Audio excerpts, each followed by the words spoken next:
How's it going out there, everybody? I'm your host, Richard Mast. And I'm Liam Conley. I just want to quickly apologize before we get into movie talks. I sound terrible today. Yeah. I'm currently getting over an illness, so... Ricky has been sick. I have been sick. Just a little bit. Yeah, for like a couple days now. Hopefully it doesn't ruin everything. But The Mummy returns. The Mummy again. Yeah, The Mummy, Electric Boogaloo. God. What do you think about this movie, first off, before we get into any specifics? So, I like this movie, but... There's a big butt on it. Oh? Big butt, like Nicki Minaj sized. Okay. It is just trying too hard, I want to say. It's just there. It's just kind of there, yeah. I think this one has aged way worse than the first one. Both effects and just like story-wise. Yeah. Well, okay, I watched the movie a weird way because I was working on homework and I came in while you were watching it. Yeah, I was finishing it it up. 50 minutes left. Mm-hmm. So I got practically all like the action bits essentially. You got the ending before anything else. Yeah. I don't know. Not how you... I do not recommend watching the movie. I recommend watching it like that. No, that's terrible. 100%. Always watch a movie like that. I don't know. I feel like the pacing, I don't know why, but I think it's just the fact that this is a sequel and not just like a first movie, so you need to do all that introduction. Like, you thought it was quicker paced? Yeah, and I typically like that. Yeah, I was saying, did you like this one better? Did I like it better? I'm not sure. I don't think I can put one above the other. They're about the same. Yeah. I get that. Yeah. Well, I mean, The Rock's in this one. Oh, God. I think that's something I blame this movie for, because this is his first ever movie. Oh, wow. Yes. So I blame this movie for starting his career in acting. I mean, he looks incredibly skinny in this movie. Yeah. I don't know if that was just me, but he looks... I think that's just the way he... Well, I mean, it was 2001. Okay. So this is before he was, like, really huge. This like, is before physically. Baldman era. Yeah, before Baldman era, and also, he was still wrestling at this time. Yeah. But what I was going to say was, like, we even talked about it before last week for the first movie. We said that the CGI, like, in some cases, it was very noticeable. Yeah. But, like, overall, it at least made sense. That's a note I took, is for the first, like, 40 minutes, when it is just, like, stuff that we saw in the old one, so it's like Imhotep comes back and he spawns some of like his little mummy goons. I think all that looks better and like it still looks decent. Right. I think as soon as you get past that and you get to like there's little mummy monkeys, which I want to get to that here in a second. There's little mummy monkeys, and then we also see The Rock has a giant scorpion, man. And it looks terrible. I think, and they're in a giant balloon for half this movie, and again, all the backgrounds look really fake, so I think the CGI just was not up to par, even though the budget was higher, which we'll get to the budget later. I want to say it's probably one of those things where they shot super far, and they just, like, they could only, like, half deliver. Yeah. I don't know. It's not even like, this movie had a huge budget. It had a $98 million budget, right? Wow. I don't know where they were sending their resources to. Listen. Yeah. As much as we talk about how bad CGI is in some cases, I'd say respect to those who at least attempt to do it, because I could never. I could be like 10 years experience and I'd probably still give an outcome like The Rock and as the Scorpion King. Yeah, I mean, I can't say I could not do better. I have no idea what goes on in that world. I mean, I think part of it is in part due to apparently that whole scene, they got done 8 days before the movie was released in theaters. Oh. So it was probably just due to time crunch. And I think that's probably what you can blame most of the effects on in general, is just time crunch. Huh.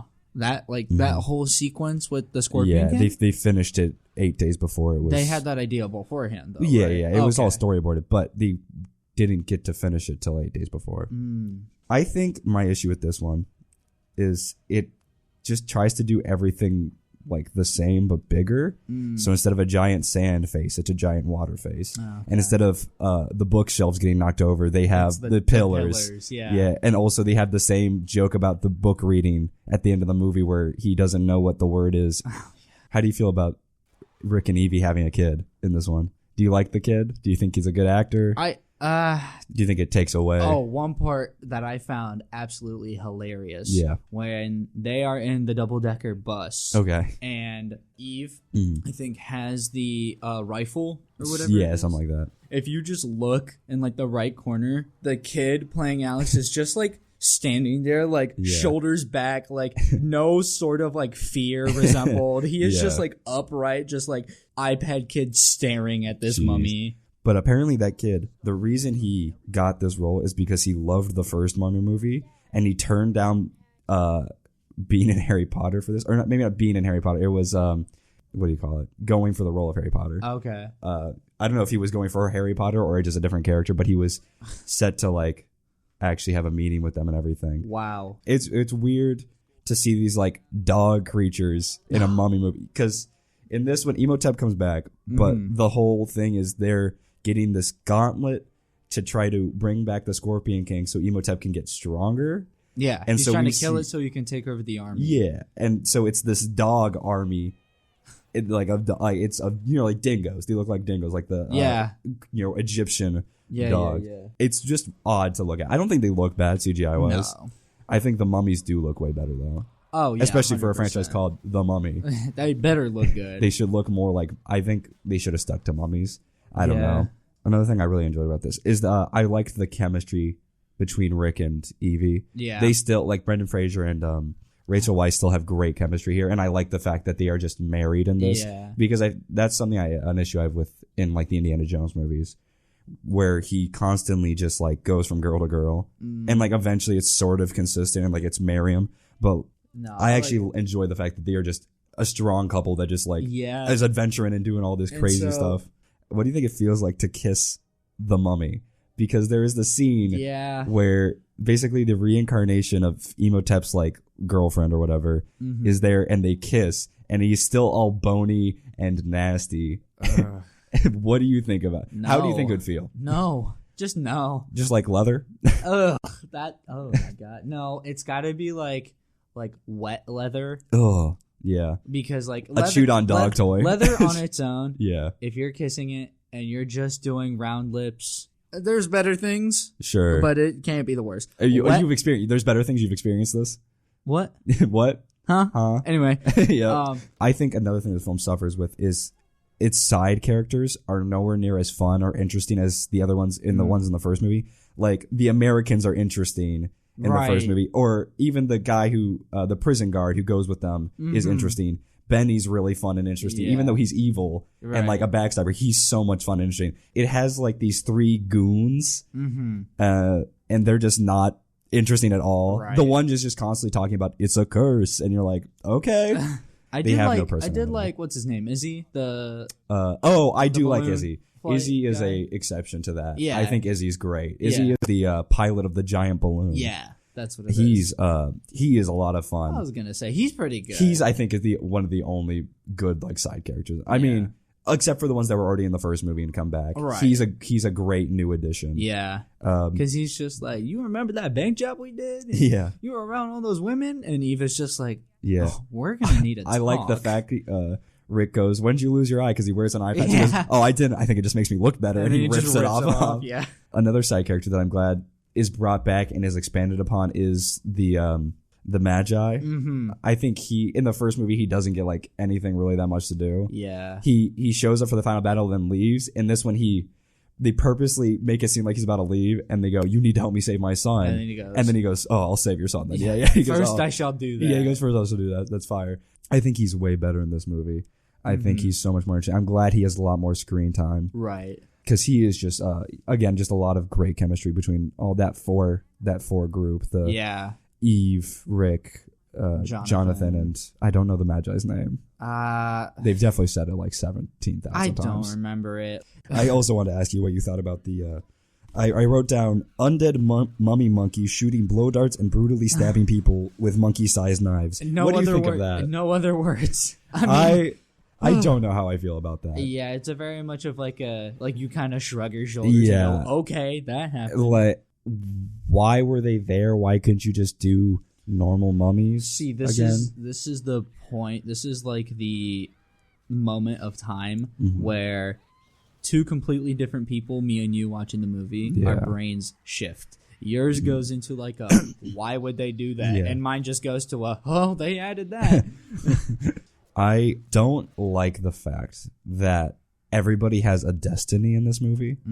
So we find out that Evie's getting these visions of the past, and it turns out that she is Nefertiri. The king's daughter. I don't like that. I think they have a final battle between just those two, and it just doesn't feel good at all. Yeah. Again, just doesn't look great. It looks better than the previous fight scenes. And then also Brendan Fraser is also just a descended magi. Like, he did not have that tattoo in the first one. The thing with the tattoo is in the entirety of the first movie, that arm is covered up by the leather bracelet. So they were like, let's just put a tattoo underneath it, I guess. So the whole thing about him being a magi and that it was his destiny to get that tattoo and that he's born to be a magi is stupid to me. Yeah. I hate it. I think it's sort of lame that that they have this destiny. I would prefer if they were just adventurers who just stumble into this. Because that just makes more, like, sure, Yeah. it's a movie about mummies, Yeah. and that doesn't make sense logistically and realistically, but come on. I think it almost takes away the relatability because they're always destined to do this no matter what.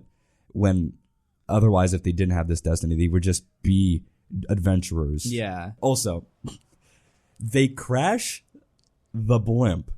It literally just like disintegrates when we see them next. It is on the ground, just in pieces.